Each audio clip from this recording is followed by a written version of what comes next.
Le plus important dans la vie, ce n'est pas de vivre confortablement. La plupart des gens pensent ça. C'est ce qu'on pense toujours. Le but de la vie, ce n'est pas de vivre confortablement, entouré d'objets, de ressources, de gadgets. Non, c'est pas ça le but de la vie. Le but de la vie, c'est de s'affirmer. Faire de sa vie une œuvre d'art, c'est essayer de rassembler ses qualités, ses défauts, ses forces et ses fragilités à l'intérieur d'une forme. Il y a cette phrase que j'adore de Hölderlin, le poète allemand. Il dit « Vivre, c'est défendre une forme ». Je trouve sublime cette formule. Vivre, c'est défendre une forme. Il n'a pas dit défendre une idée ou une cause. Non, une forme. Parce qu'on veut faire justement beaucoup de choses, parce que la société nous le demande, parce que les autres aussi le font, parce que, je dois faire ça, jouer mon rôle de père, de professeur, d'ami, de collègue, je dois faire du sport, je dois faire ça et ça et ça. Pourquoi? Parce que les autres le font. Mais c'est exactement comme ça qu'on passe à côté de la vie.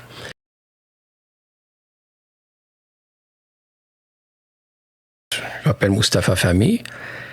Je suis né à Casablanca, au Maroc. Je suis au Québec depuis 35 ans, à Chicoutimi depuis 27 ans.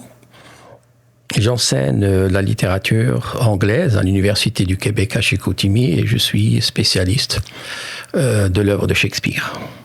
Je suis aussi écrivain et conférencier. J'ai publié plusieurs ouvrages, notamment sur l'œuvre de Shakespeare, en anglais pendant plusieurs années, et mes 3 derniers livres sont en français. Ça tourne aussi autour de Shakespeare. C'est plus des réflexions philosophiques, les derniers livres en français. Oui, et c'est justement des thèmes qu'on va aborder, justement de l'essai que tu as publié dernièrement. Mais peut-être avant de rentrer dans le vif du sujet, je suis quand même intéressé de savoir comment ça se fait, ou comment tu as trouvé ton intérêt pour la littérature anglaise, mais surtout pour Shakespeare? Oui, on me pose souvent cette question, mais c'est vraiment par hasard. Mon père, quand j'étais encore petit, là, à l'école primaire, mon père avait un salon de coiffure. Et le salon de coiffure se trouvait entre l'école et la maison. Alors, quand je sortais de l'école, je devais passer d'abord pointer. C'était exigé par mon père pour savoir un peu. Et mon père n'a jamais été à l'école. Il savait ni lire ni écrire, mais il achetait des revues pour ses clients. Et comme il savait ni écrire ni lire, alors il savait pas la différence entre une revue culturelle, une revue d'actualité. Alors, parmi les revues, il y a une revue culturelle, littéraire, qui venait du Moyen-Orient. Et moi, quand j'arrivais au salon, souvent, la première chose que je cherche, c'est le journal, pour lire la page sportive. C'était ça mon intérêt. Mais parfois, j'arrive et je trouve le journal dans les mains d'un client. Je le détestais, bien sûr, ce client. Alors, en attendant que la page sportive soit libérée, alors je prends la revue culturelle. Et là, je commence à lire. C'est là où j'ai découvert tous les grands de la littérature, surtout occidentale. Et là, une fois, je lis un genre de review, si je me souviens, sur un livre par un Égyptien. Le livre s'appelle Dialogue avec mon ami l'athée. C'est un fidèle musulman qui parle à un athée. Alors, il essaie de le convaincre et tout ça. Et l'athée, il dit aux musulmans, si votre Coran, le Coran c'est le livre sacré des musulmans, si vous dites que votre Coran est un miracle, alors Shakespeare est un dieu. Ah oui. Et moi je lis ça, je me dis, mais comment ose-t-il comparer notre livre sacré à un écrivain comme ça? Mais ça m'a j'étais indigné, mais ça a piqué vraiment ma curiosité. C'est qui ce Shakespeare-là qui écrit comme le Coran? Et c'est comme ça que j'ai commencé à chercher. Et là, je tombe sur une traduction arabe de Macbeth par un poète. La traduction a été faite par un poète, je crois, égyptien. Oui, un poète égyptien. Et je commence à lire. Après, bien sûr, je découvre que la traduction n'était pas bonne, était mauvaise parce que ce poète a pris beaucoup de liberté avec le texte de Shakespeare. Mais ça m'a beaucoup aidé quand même à avoir une idée des thèmes de Shakespeare et de sentir qu'il y a quelque chose de grand, d'énorme. Après ça, là, je tombe sur la version originale parce que j'étais inscrit dans une école anglaise à l'époque. Et là, je tombe sur... Plus tard, enfin, je cherche. C'était pas facile de trouver les livres anglais à l'époque au Maroc. Et là, je trouve quand même une vieille édition de Macbeth en anglais. Et l'anglais est tellement difficile. Et l'anglais de Shakespeare est difficile pour tout le monde, même aujourd'hui, et même pour les anglophones. Ils ont de la misère à comprendre Shakespeare. Alors, comme je pouvais pas comprendre directement l'original, alors je comparais. Prenais la traduction, c'est là où j'ai découvert qu'il y avait vraiment, la traduction n'était pas bonne, qu'il y avait beaucoup de liberté, mais quand même, ça m'a donné une idée du sens. Et ça m'a permis d'apprécier des passages et même d'apprendre par cœur des passages. Et il y a un passage que j'ai appris par cœur à cette époque, que je le connais par cœur jusqu'à aujourd'hui. C'est un passage célèbre dans Macbeth. C'est vers la fin de Macbeth, lorsque Macbeth, il est question, c'est la fin, il est question de temps avant qu'il soit capturé par ses ennemis et exécuté. Et là, il entend des femmes pleurer. À côté, il envoie un message à quelqu'un, va voir ce qui se passe. Et là, on lui revient avec cette mauvaise nouvelle. On lui dit que Lady Macbeth, sa femme, vient de mourir. Et là, il dit ce passage qui est magnifique, très, très célèbre. Et il dit, "She should have died hereafter. There would have been a time for such a word. Tomorrow and tomorrow and tomorrow. Creeps in this petty pace from day to the last syllable of recorded time. And all our yesterdays have lighted fools the way to dusty death. Out, out, brief candle. Life is but a walk in shadow, a poor player that struts and frets his hour upon the stage, and then is heard no more. 'Tis a tale told by an idiot, full of sound and fury, signifying nothing. C'est sublime. Et c'est grâce à cette mauvaise traduction que j'ai pu saisir le sens et j'ai pu apprendre par cœur du Shakespeare. Et pour moi, c'était énorme que je puisse réciter à cette époque Shakespeare, même si je ne comprenais pas beaucoup. Et bien sûr, l'histoire d'amour a commencé et elle continue jusqu'à maintenant. Vers l'âge de 15-16 ans, je me promenais dans les rues de Casablanca avec un chandail tricoté avec Shakespeare comme ça. Ah oui. Oui, il était bleu marine et blanc comme ça. Et justement, tu viens de citer un passage que, bien sûr, je trouve vraiment beau, où il parle notamment que life is a walk in the shadow. It's a walk in shadow.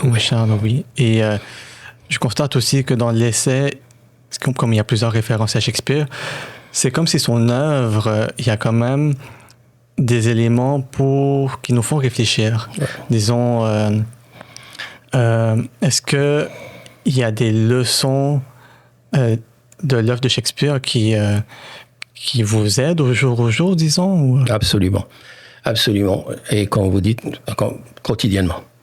C'est-à-dire, à chaque fois que je me retrouve dans une situation où... Alors, chaque fois que j'ai une question, qu'elle soit d'ordre moral, existentiel, professionnel, je me tourne vers Shakespeare.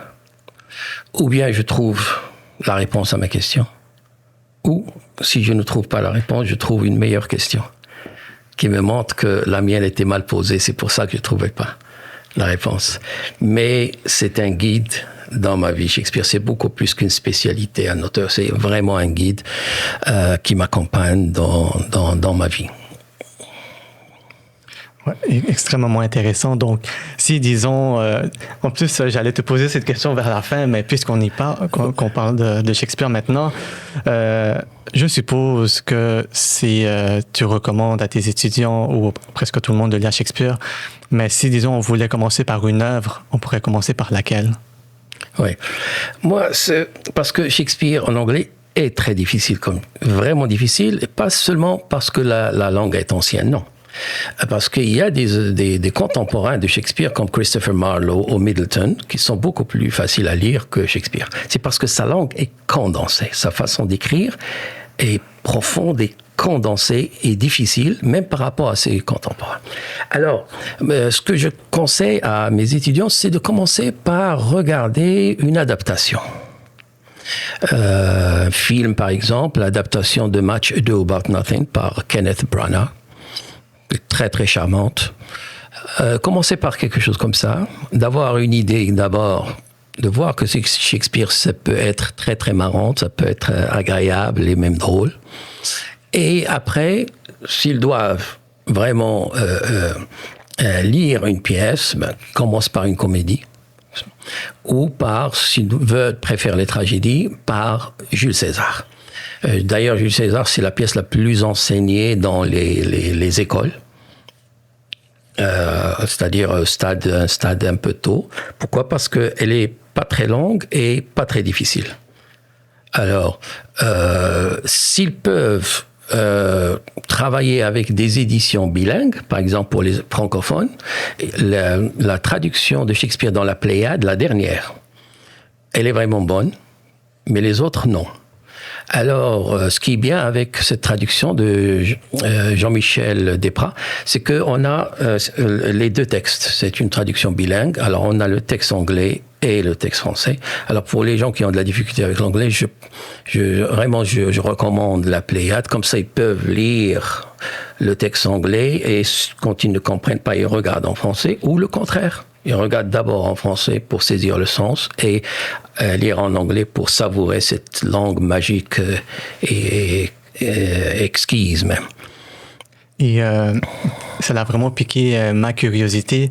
Et là, j'ai comme plein de questions. Mais peut-être une dernière par rapport à Shakespeare. Bien sûr, on va explorer ça plus tard.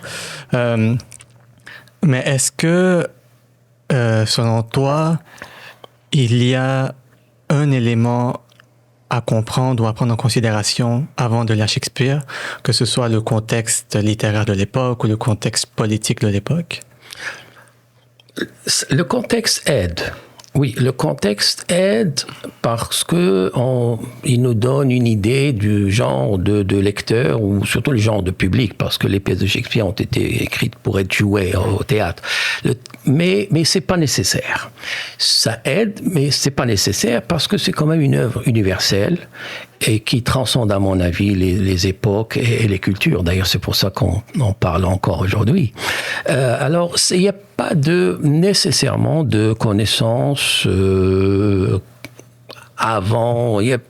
Non, juste partir directement à la pièce, si c'est possible, ou à la production, ou à l'adaptation. Mais on n'a pas besoin de connaître des choses avant. OK. Parfait. Je voudrais qu'on parle de ton dernier livre, un essai philosophique, La beauté de Cléopâtre. Peut-être avant de rentrer dans le sujet, est-ce que tu peux nous donner une description du livre et aussi qu'est-ce qui t'a motivé à l'écrire? OK. Alors la beauté de Cléopâtre est un livre, c'est un essai philosophique où j'essaie d'approcher le personnage de Cléopâtre dans sa relation amoureuse avec Marc-Antoine de 3 perspectives différentes. Et les 3 perspectives représentent un peu les grands sujets de la philosophie, c'est-à-dire la perspective éthique, la perspective politique et la perspective esthétique. Ça, grosso modo, c'est un peu le sujet du livre. et ce qui m'a motivé à l'écrire. Alors, le livre, il fait partie d'abord d'une série, une sorte de trilogie que j'ai commencé en 2018, quand j'ai décidé d'écrire en français. Et les 3 livres, c'est des réflexions, comme j'ai dit, des essais philosophiques qui tournent autour d'un personnage féminin de Shakespeare. Alors, la leçon de Rosalinde, la promesse de Juliette et la beauté de Cléopâtre. Alors, pourquoi j'ai décidé d'écrire ces livres en français après avoir passé, je crois, 20 ans à n'écrire qu'en anglais? C'est que je crois que, en tant que professeur d'université, j'ai plusieurs obligations, comme tous les professeurs d'université. Ma première obligation est envers le savoir. Parce que les gens qui ont créé l'université au Moyen-Âge, ils ne l'ont pas créé dans le but de former de la main-d'œuvre, comme on dit aujourd'hui. Ce n'était pas ça du tout. Ils ont décidé de créer des universités pour préserver le savoir, parce qu'on avait peur que le savoir se perde. Alors on s'est dit, qu'est-ce qu'on fait? Il y a un savoir, bien sûr, philosophique, scientifique et tout ça. Comment faire pour le préserver? Alors ils ont créé cette institution et ils se sont servis des étudiants pour préserver ce savoir. C'est-à-dire que les étudiants n'étaient au début qu'un moyen, ce n'était pas le but. Alors en tant que professeur d'université, ma première obligation est envers le savoir. Ma deuxième obligation est envers mes étudiants. Mais quand je parle de l'étudiant ici, je parle de l'étudiant non pas comme un client qui paye pour une formation, qui le prépare pour le marché du travail. Non, je parle de l'étudiant en tant que personne, à la recherche d'un savoir susceptible de la préparer pour une vie bonne ou l'amener à une vie bonne, c'est-à-dire à une vie heureuse. Ça, c'est la deuxième obligation. Ma troisième obligation, et souvent on oublie cette obligation, en tant que professeur d'université, j'ai une obligation envers la communauté. C'est-à-dire la société qui me paye.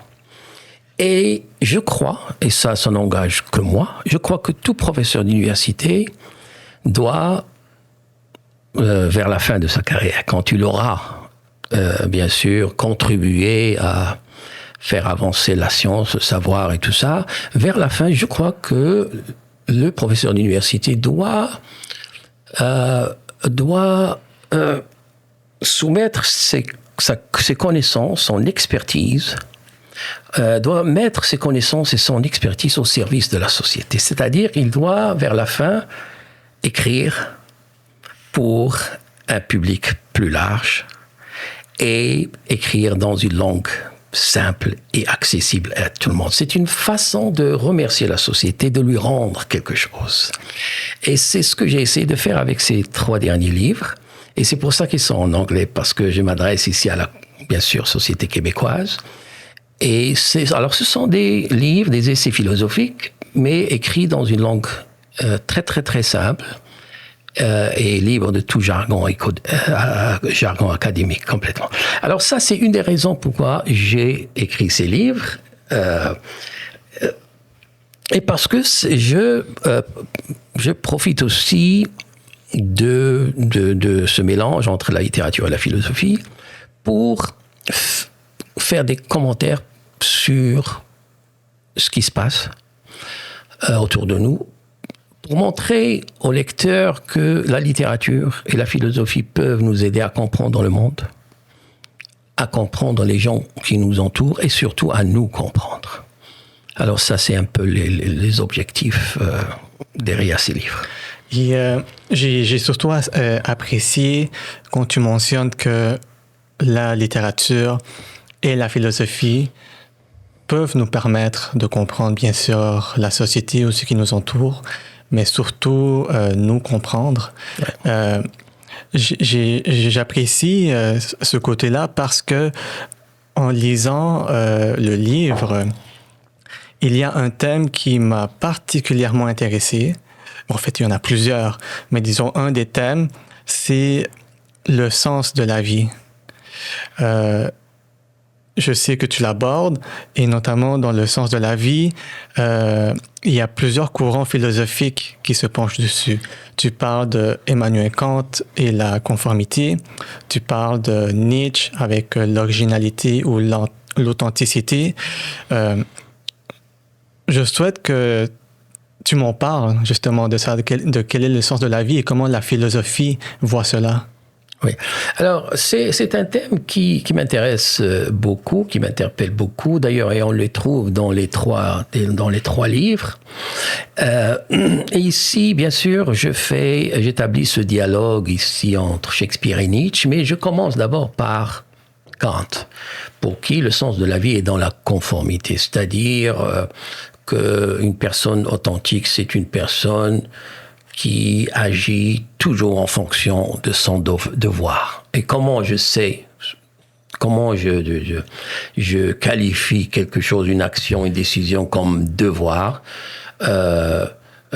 selon Kant, un devoir, c'est quelque chose auquel n'importe quelle personne raisonnable peut adhérer. C'est-à-dire, si je ne sais pas si je dois faire ça ou ça, je veux faire quelque chose, prendre une décision, une action, mais je ne sais pas si elle est la bonne ou si elle est bonne ou pas. Selon Kant, pour le savoir, je dois essayer de convertir cette décision en maxime, c'est-à-dire en règle générale à laquelle n'importe quelle personne raisonnable peut adhérer. Si elle passe, alors c'est un devoir. Sinon, c'est pas un devoir. Je vais donner un exemple rapidement que je donne dans le livre. Si je me promène au bord de la rivière, je vois quelqu'un en train de se noyer, et je dis, ah tiens, mais je le connais, c'est un voisin, c'est quelqu'un de sympathique, alors là, je dois absolument le sauver. Alors j'essaie de le sauver, je lui lance une corde ou je plonge moi-même pour le sauver. Alors si je fais ça, si je le sauve, si je sauve cette personne de noyade, mon geste est louable, mais il n'est pas moral. Il est vide de tout contenu moral. Il n'est ni bon ni mauvais, mon geste. Pourquoi? Parce que j'agis selon une inclination et non pas selon le devoir. Vous allez me dire, oui, mais c'est quoi la différence? Le résultat est le même. Selon Kant, non.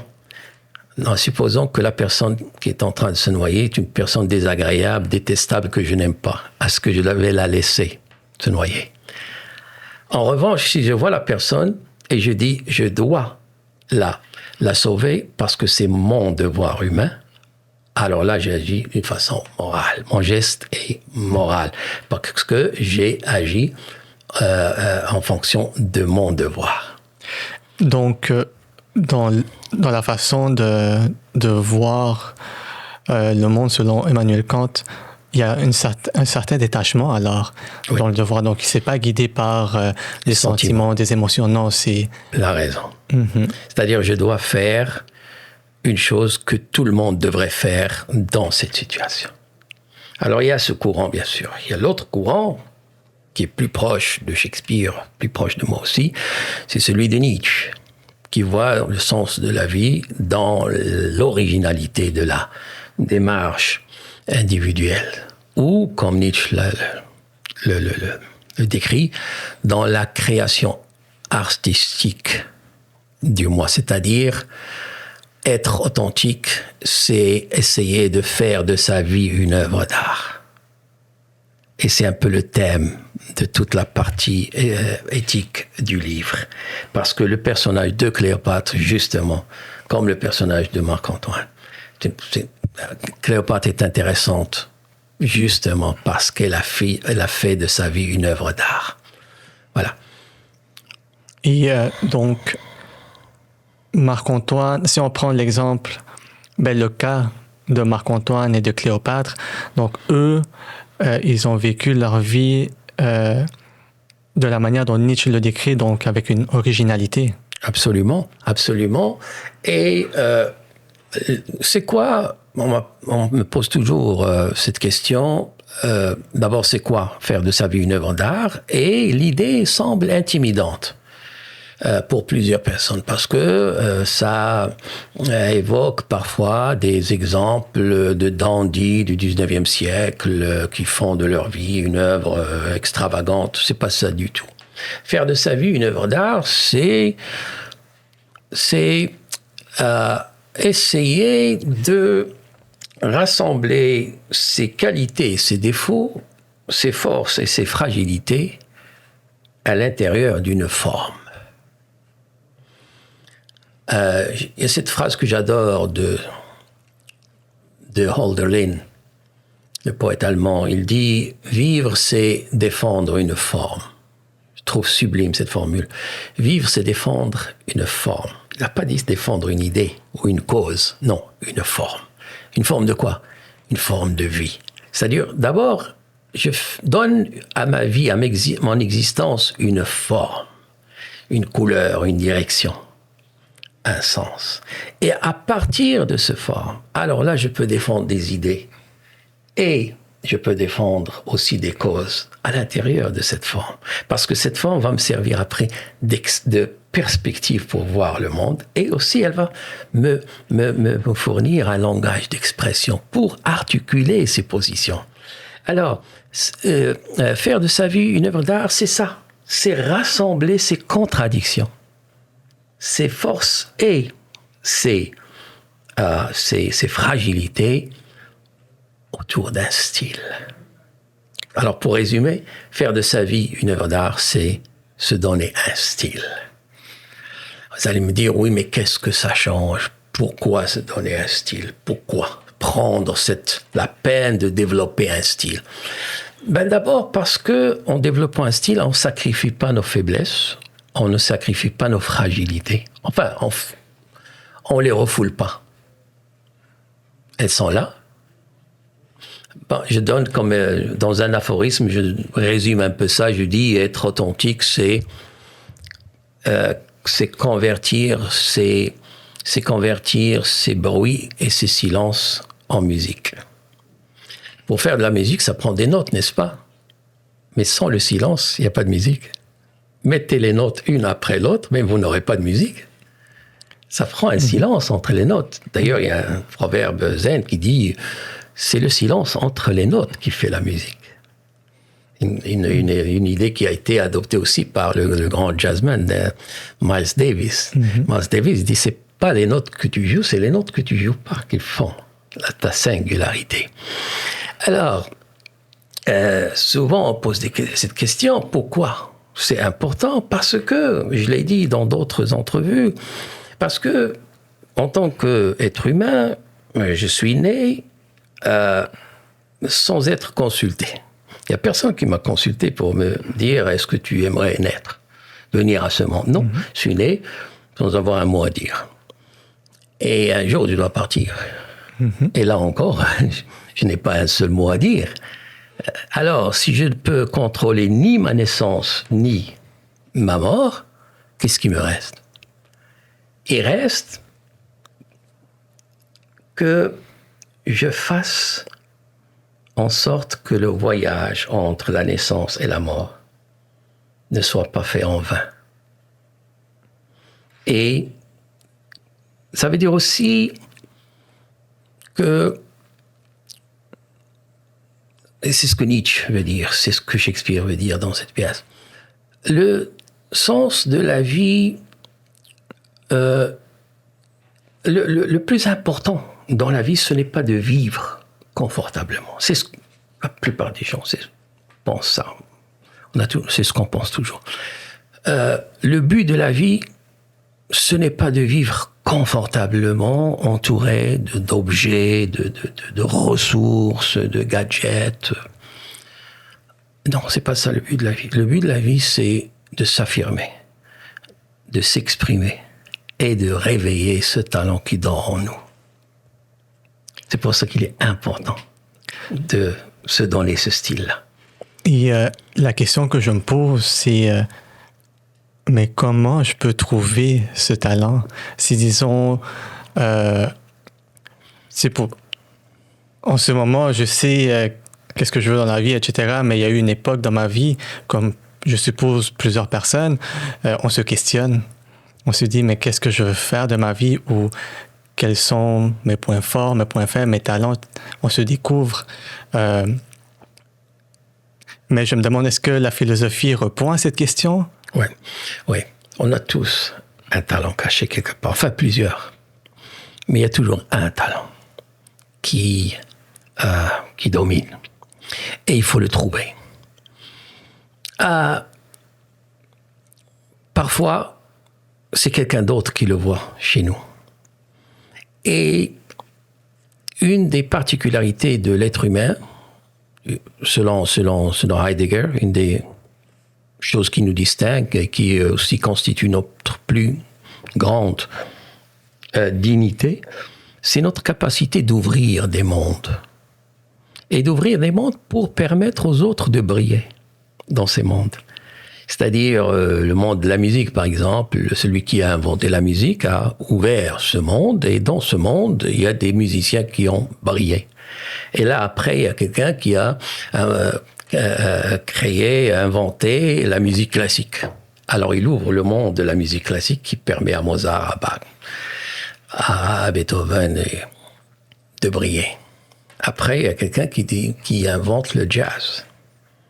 Alors, il ouvre un monde qui permet à des pauvres qui étaient destinés à être des criminels à New Orleans, comme le grand Louis Armstrong, le musicien, le plus grand musicien, à mon avis, du XXe siècle, qui était destiné à une vie de crime. Sa mère est une prostituée. Alors là, il découvre le jazz et le jazz lui permet de briller, de sortir ce talent qui dort. Alors, comme c'est notre particularité en tant qu'être humain, nous avons, à mon avis, l'obligation de détecter ce talent chez les autres et de le faire sortir.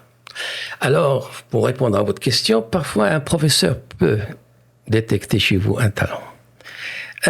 Croire à cette idée devient à la longue, parce que j'ai toujours vécu avec des étudiants, parce que mon travail, ça devient, à un moment donné, ça devient une seconde nature. Dès que je me mets avec une personne, j'essaie toujours de détecter un talent chez cette personne et je le mentionne. Toujours. Alors parfois, c'est les autres qui découvrent le talent en nous, parfois on le découvre nous-mêmes, avec la lecture, avec plein de choses, mais surtout ça, surtout la lecture, l'art, la pensée, la discussion avec les gens, et on découvre. Et la raison pourquoi je posais cette question aussi, c'est que dans l'époque actuelle, il y a beaucoup, surtout avec notre cellulaire par exemple, il y a beaucoup de stimuli. Donc, il y a beaucoup de moments où on n'arrive pas à réfléchir parce qu'on est trop absorbé par ces machines, par le cellulaire, par exemple. Aussi, il y a plusieurs moments où on veut faire plein de trucs. On pense beaucoup à la productivité, donc je veux faire ci, je veux faire ça, je dois le faire. Il y a un passage que je voudrais lire, que j'ai vraiment apprécié, un aphorisme en fait, que j'ai vraiment apprécié. Donc je vais le lire si tu... On a parfois l'impression qu'on passe à côté de la vie quand on ne parvient pas à faire plusieurs choses en même temps. Rien n'est plus faux. Passer à côté de la vie, c'est être incapable de s'abandonner entièrement, corps et âme, à une seule chose. Absolument. Mais c'est ça, je me disais, avec l'époque actuelle, j'ai l'impression que c'est tellement difficile de trouver cette Absolument, chose. et on passe à côté de la vie. Parce qu'on veut faire justement beaucoup de choses, parce que la société nous le demande, parce que les autres aussi le font, parce que, je dois faire ça, jouer mon rôle de père, de professeur, d'ami, de collègue, je dois faire du sport, je dois faire ça et ça et ça. Pourquoi? Parce que les autres le font. Mais c'est exactement comme ça qu'on passe à côté de la vie. Vous savez, lorsque je fais une seule chose, lorsque je me donne complètement corps et âme à une seule chose que je fais, qu'est-ce qui arrive? Supposons que c'est de la musique ou l'enseignement. Au début, je commence à enseigner et il y a moi et l'objet qui est l'enseignement. Et il y a une distance. C'est comme conduire. Au début, il y a moi et la voiture. Il y a une distance. Je pense à ce que je fais. Mais à fur et à mesure que je m'améliore, que je deviens bon, qu'est-ce qui arrive? Ce qui arrive, c'est que la distance entre moi et ce que je fais s'efface graduellement. Et à un moment donné, je deviens, moi et ce que je fais, une seule chose. Et c'est là qu'on atteint le sacré. Le sacré, on peut l'atteindre de plusieurs façons. Le sacré n'est pas limité à la religion. C'est pour ça que je dis que ceux qui ratent leur vie, ce sont ceux qui n'ont jamais parvenu à se donner complètement corps et âme à une seule chose. L'art, l'écriture, la menuiserie, n'importe. Mais cette chose qui me passionne, je dois me donner complètement et c'est la seule façon. C'est d'arriver, d'atteindre le sacré. On le voit parfois, un musicien qui atteint le sacré parce que lui et sa musique deviennent les mêmes. Ou un footballeur. Lui, la balle devient l'extension du corps, chez Maradona ou chez des grands, ou Messi ou des grands joueurs comme ça. Musiciens dans n'importe quel domaine. Pourquoi? Parce que ces gens se sont concentrés sur une seule chose, se sont donnés. Alors ils ont atteint un niveau que les autres ne peuvent pas atteindre, impossible. Ça me fait rappeler, j'avais lu, je crois que c'est un article ou un livre qui parlait des bands de jazz et parfois, mais quand ils faisaient du freestyle, ils avaient l'impression qu'à un moment donné, ils étaient tellement concentrés et étonnamment, même si c'était un freestyle, tout le monde arrivait à se connecter et à créer quelque chose de sacré. Absolument, absolument. Et le jazz, d'ailleurs, est un excellent exemple. Pourquoi? Parce que il y a quelque chose de remarquable dans le jazz, c'est que à la fois tu fais partie d'un groupe, tu joues dans l'esprit de ce que le groupe joue, mais en même temps, tu es libre d'improviser. Et lorsque tu es inspiré, par exemple, tu joues au saxophone et tu es inspiré, alors tu improvises et si tu es inspiré, tu vas atteindre des sommets que tu n'avais jamais atteint auparavant.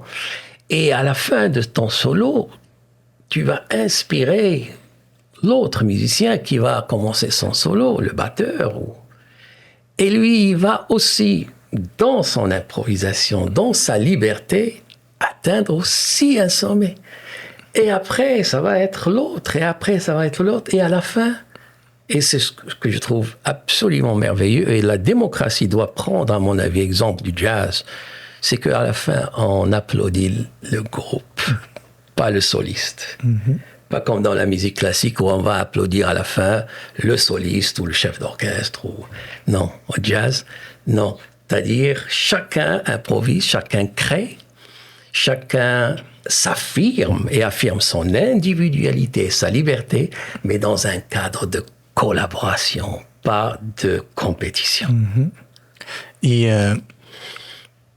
puisqu'on parle du sens de la vie et de...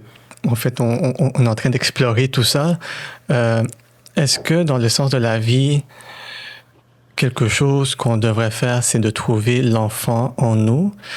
Je sais que tu mentionnes les métaphores de Nietzsche pour expliquer cela. Oui. Oui. Et je suis content que tu fasses référence à ce texte-là, parce que pour moi, ce texte est vraiment, vraiment important. Et Nietzsche, à cette phrase, il dit que la maturité de l'humain se fait à travers un retour à l'état d'un enfant en train de jouer. C'est-à-dire, lorsqu'on arrive à cet état, l'état d'un enfant en train de jouer, alors là, on a atteint notre maturité en tant qu'humain. Qu'est-ce que ça veut dire? Nietzsche croit que l'esprit humain, ou le développement de l'esprit humain, se fait en 3 étapes, ce qu'il appelle 3 métamorphoses. L'esprit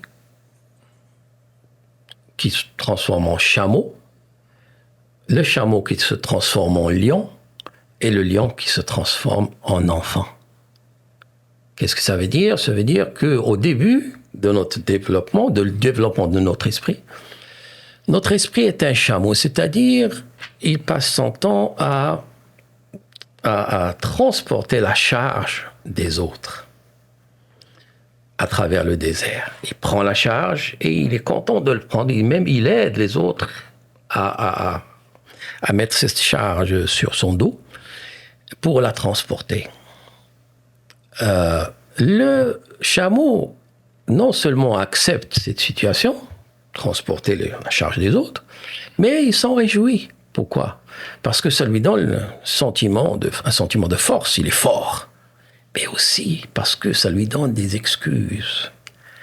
Moi, j'ai tellement de charge sur le dos que je ne peux pas faire autre chose. Je ne peux pas atteindre des hauteurs, je ne peux pas voler. Alors, je continue de prendre la charge, de transporter la charge des autres. Mais il arrive un moment où le chameau prend conscience de sa servitude et de sa solitude dans le désert. Alors, il transforme en lion. Maintenant, le lion, il n'a qu'une seule chose en tête, le lion. C'est quoi? C'est de dominer le désert par la force. Alors, le lion, il brave les dangers, il dit non à toutes les commandes, etc. C'est-à-dire, c'est le contraire du chameau. Alors, le lion est une étape importante dans le développement de l'esprit humain, mais selon Nietzsche, ne peut pas être la fin de l'esprit, ne peut pas en être l'aboutissement de ce développement. Non. Pourquoi? Parce qu'une force qui résiste sans proposer de changement est une force stérile et une adolescence sans fin. Alors, ça prend une troisième transformation. Et c'est là où le lion se transforme à la fin en enfant. Et ça, c'est absolument merveilleux. C'est quoi l'enfant? Qu'est-ce que ça représente? L'enfance est l'incarnation de l'oubli. Un enfant oublie. Et quel oubli? L'oubli des 2 choses qui nous empêchent de vivre notre présent. C'est quoi? Le passé et l'avenir. Alors, notre passé est une charge lourde que nous traînons avec nous toute notre vie, qu'il soit heureux ou malheureux. Si notre passé est heureux, alors là, on passe tout notre temps dans la nostalgie, à la recherche de ce passé, comme on feuillette un album de famille à la recherche d'un parfum perdu ou d'une couleur perdue. Si notre passé est malheureux, alors là, il nous accable et il nous remplit de culpabilité et il nous gâche le présent. Parfois, pour fuir ce passé, qu'est-ce qu'on fait? On cherche refuge dans l'avenir, dans le futur. Et qu'est-ce que ça donne? Ça donne une vie pleine d'espérance. On est toujours dans l'attente, dans l'espérance d'une nouvelle relation, d'un nouvel emploi, d'un nouvel amour. L'espérance n'est pas mauvaise. Elle devient mauvaise quand? Lorsqu'elle nous empêche de profiter, d'apprécier les choses qui nous entourent. Alors l'enfance, c'est quoi? L'enfance, c'est la force de l'oubli et la présence dans le présent. L'enfance aussi, c'est la force de la créativité et de l'émerveillement. Et c'est c'est justement ça dont je voulais me diriger, parce que s'il faut trouver l'enfant en nous, ce qui caractérise l'enfant aussi, c'est sa curiosité. Donc, la nouveauté est toujours l'étonnement. Mais aussi, je suppose, dans cet étonnement, il doit avoir une certaine beauté. Et c'est à ce moment-là où je me dis, le fait qu'on peut vivre dans le présent, ça nous permet d'oublier un peu, comme tu le mentionnes, le passé qui peut soit nous créer de la nostalgie ou nous accabler, ou le futur. Mais ce que j'apprécie surtout, c'est cette curiosité. Et je ne sais pas si c'est un lien qui se fait ou pas, mais je suppose aussi que dans la vie, il faut prendre un certain moment pour se reposer, pour contempler les différentes facettes, diversité, subtilité de la beauté.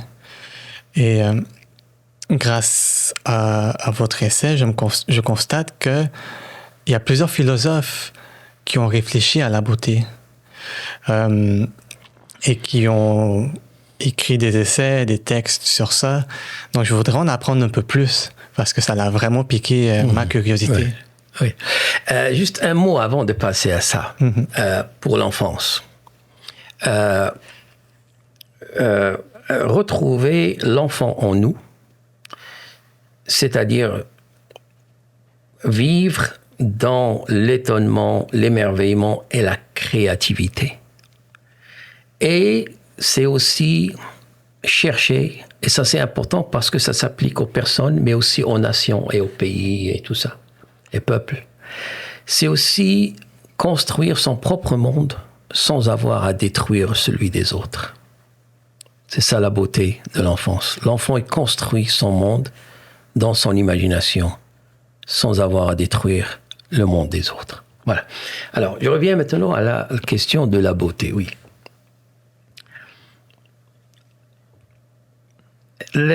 Puisque le titre du livre, c'est La beauté de Cléopâtre, alors j'ai essayé, comme vous l'avez remarqué, de dire ce que les grands philosophes qui ont parlé de la beauté, ce qu'ils pensent de la beauté, parce qu'elle est très difficile à définir.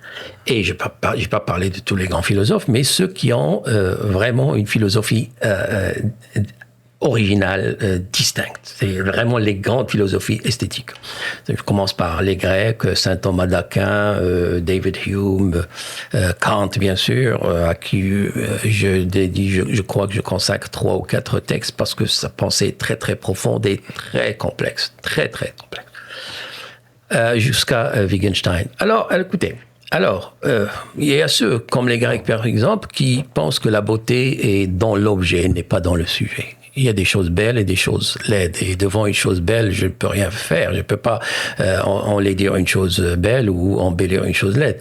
Elle est dans l'objet. C'est une question de mesure, de dimension. Et ce sont ces mesures, ces dimensions qui font qu'une chose est belle ou pas belle. Et cette pensée atteint, à mon avis, son sommet dans les écrits de saint Thomas d'Aquin au Moyen-Âge, quand il dit que pour qu'une chose soit belle, il faut qu'elle soit constituée de 3 choses, 3 éléments. La complétude, l'harmonie et la splendeur ou l'éclat. Mais après ça, bien sûr, il y a David Hume au XVIIIe siècle, qui est très important, David Hume, qui dit non, la beauté n'est pas dans l'objet. La preuve, c'est que la même chose peut être considérée comme belle par une personne et laide par une autre personne. Non, la beauté n'est pas dans l'objet, elle est dans le sujet. Et la beauté n'est pas une affaire de mesure, de dimension, c'est une affaire de goût. Maintenant, il faut faire très attention. Lorsqu'on parle de goût, le goût est subjectif, n'est-ce pas?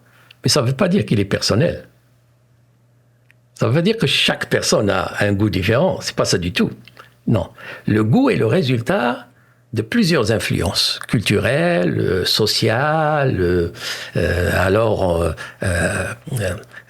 des personnes qui ont la même éducation dans la même société, qui ont les mêmes valeurs, les mêmes préjugés, peuvent s'entendre sur la beauté de quelque chose, par exemple. Alors, le goût se développe et se raffine avec le temps. Et après, bien sûr, on arrive à la plus grande, à mon avis, philosophie. Enfin, le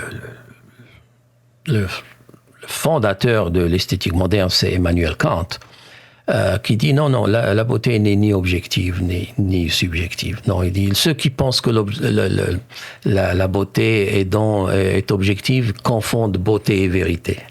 Et ceux qui croient que la beauté est subjective, ils confondent ce qui est beau avec ce qui est agréable, qui nous donne du plaisir. C'est pas ça du tout. La beauté, et ça je peux pas l'expliquer dans une émission comme ça, c'est pour ça que j'ai consacré 3 ou 4 textes, mais ils sont vraiment écrits simplement pour expliquer la pensée très complexe de Kant. La beauté réside dans un jeu harmonieux entre l'objet et le sujet, ou entre les facultés, etc. Mais moi, ce qui m'intéressait surtout dans ce livre, toutes ces introductions, c'est pour donner une idée au lecteur, pour vraiment donner accès au lecteur qui ne peut pas lire Kant tout seul parce que Kant est très difficile, qui ne peut pas lire Hume et tout ça, pour lui donner une idée, une simple, de ce que ces grands philosophes ont dit sur la beauté.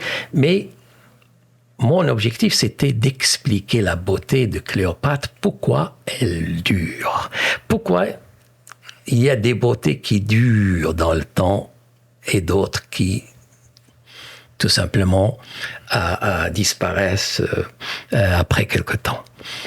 Et là, bien sûr, je finis par Wittgenstein et Shakespeare. Et la théorie de Wittgenstein, je la trouve extrêmement originale, mais elle n'est pas très connue. Pourquoi elle n'est pas trop connue? Parce qu'elle ne se retrouve pas dans un livre de Wittgenstein. C'est dans des remarques que les étudiants de Wittgenstein ont rassemblées après son décès et qu'ils ont publiées. Ce sont des remarques qu'il faisait dans les conversations avec ses étudiants, dans ses cours. Elle est extrêmement originale. Et pour résumer cette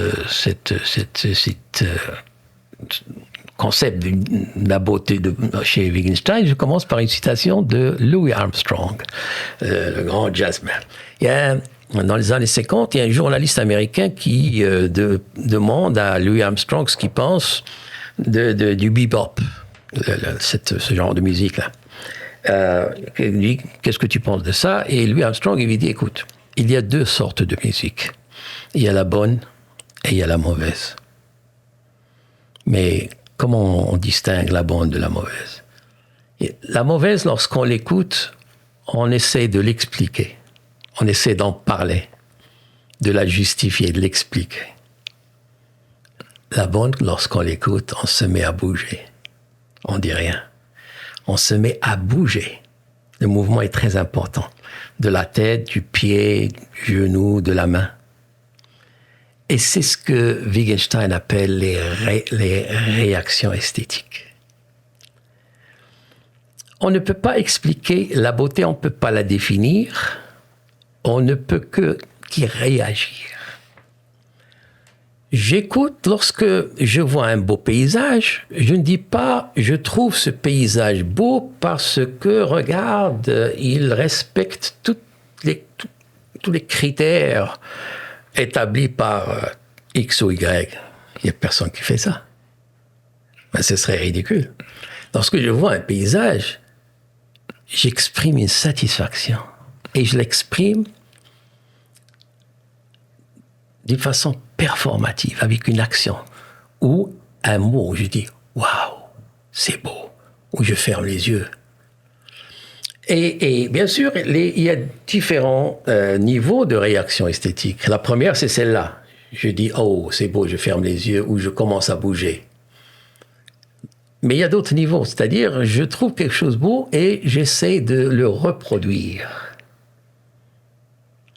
Il y a cette phrase que j'aime beaucoup de Wittgenstein, lorsque l'œil voit quelque chose de beau, la main désire le dessiner. Quand on voit quelque chose de beau, on veut le reproduire. Alors, si je vois quelque chose de beau et je suis talentueux, je vais le dessiner.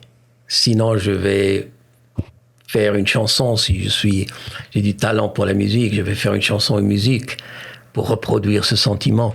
C'est-à-dire que les belles choses produisent d'autres belles choses.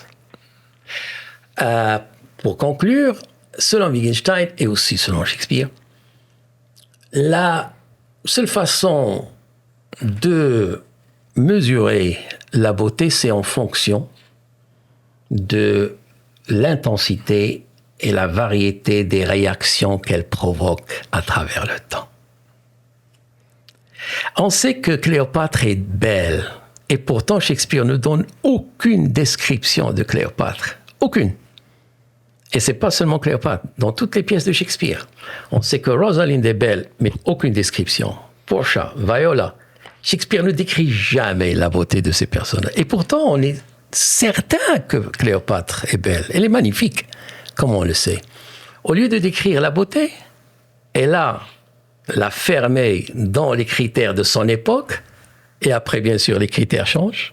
Et ce qui est beau pour une époque n'est pas nécessairement beau pour une autre époque. Qu'est-ce qu'il fait Shakespeare?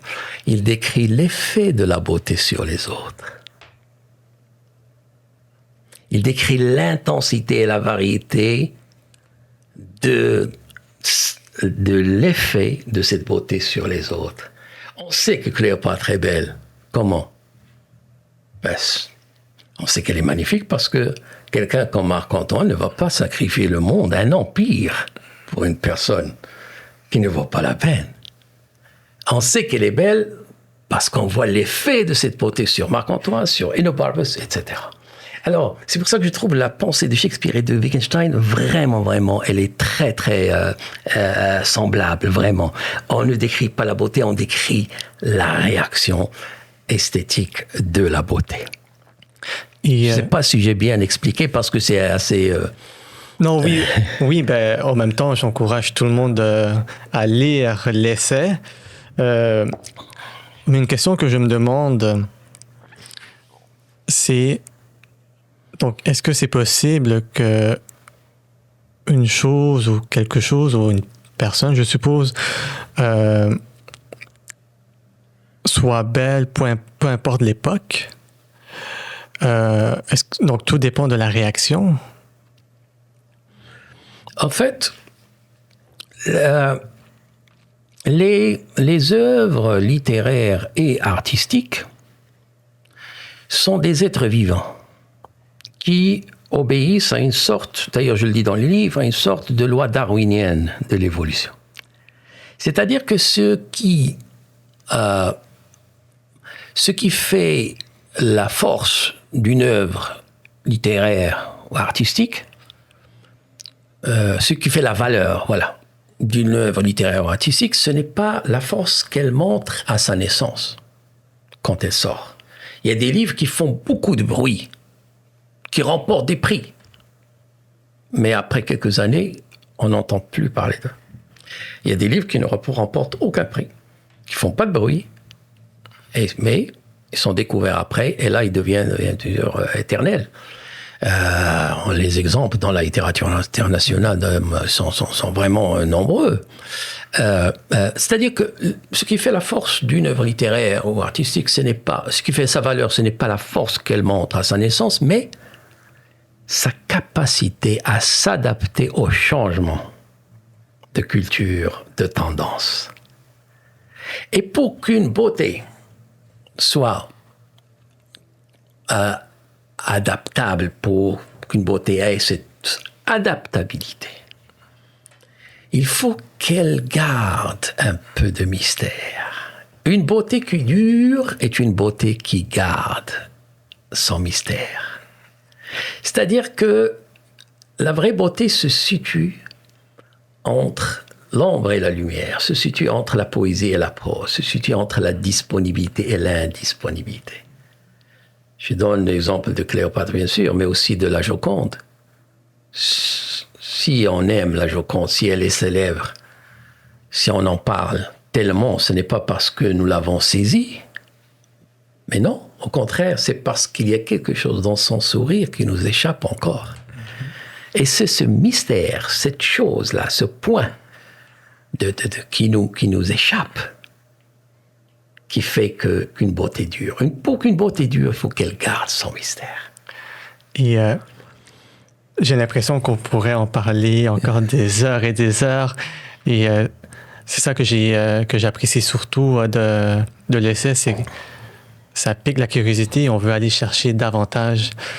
J'ai une dernière question à te poser. C'est vraiment une question de clôture. Je voudrais savoir, qu'est-ce que tu souhaites que le lectorat retienne de ton œuvre? Idéalement tout.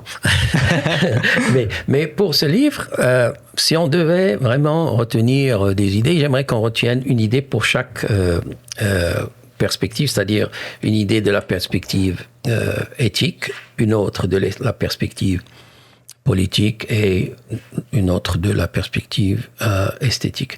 De la perspective éthique, j'aimerais qu'on garde l'idée que la recherche de la beauté est une recherche de liberté et d'authenticité.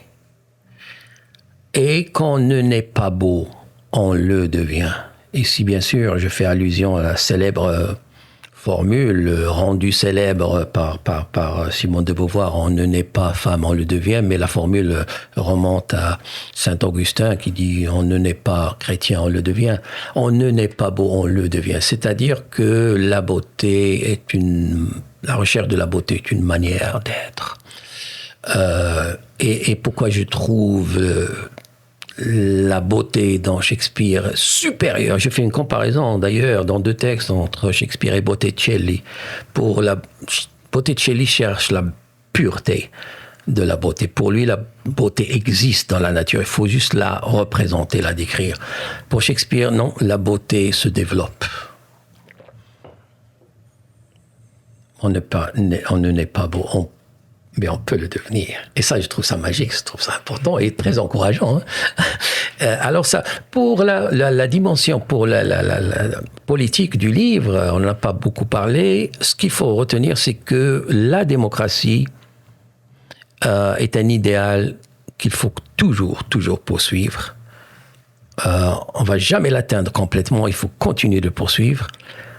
Et que la démocratie n'est pas un acquis. Et d'ailleurs, j'ai écrit ce livre avant que Trump prenne le pouvoir, avant qu'il devienne... Mais toute la partie politique est un commentaire indirect sur ce qui se passe aux États-Unis maintenant. Et pourtant, avant que Trump accède au pouvoir, exactement. Parce que, et je le dis ici, même les démocraties les plus avancées, les plus sophistiquées, ne sont pas à l'abri d'un retour à l'âge théocratique où, tout simplement, une grande démocratie peut basculer dans la tyrannie. C'est ce que j'essaie de démontrer à travers Rome. Alors ça, c'est une idée que j'aimerais que les gens retiennent. C'est que la démocratie n'est pas un acquis. Et si on ne se bat pas pour la démocratie, on peut la perdre. Et ça peut arriver même aux grandes démocraties comme les États-Unis. Pour la dimension esthétique, j'aimerais qu'on retienne l'idée que une beauté qui dure est une beauté qui garde son mystère. Et qu'une chose belle est une chose qui se situe entre la disponibilité et l'indisponibilité. C'est que dans un monde où tout est disponible, il n'y a aucune beauté qui dure. Aucune. Pour qu'une beauté dure, il faut qu'elle soit un peu disponible. Comme la lune, elle est là, on peut l'admirer, mais elle n'est pas à notre disposition tout le temps. Elle va disparaître. Et parfois, on ne la voit pas. Voilà. C'était vraiment une belle conversation. Merci. On a exploré plusieurs thèmes.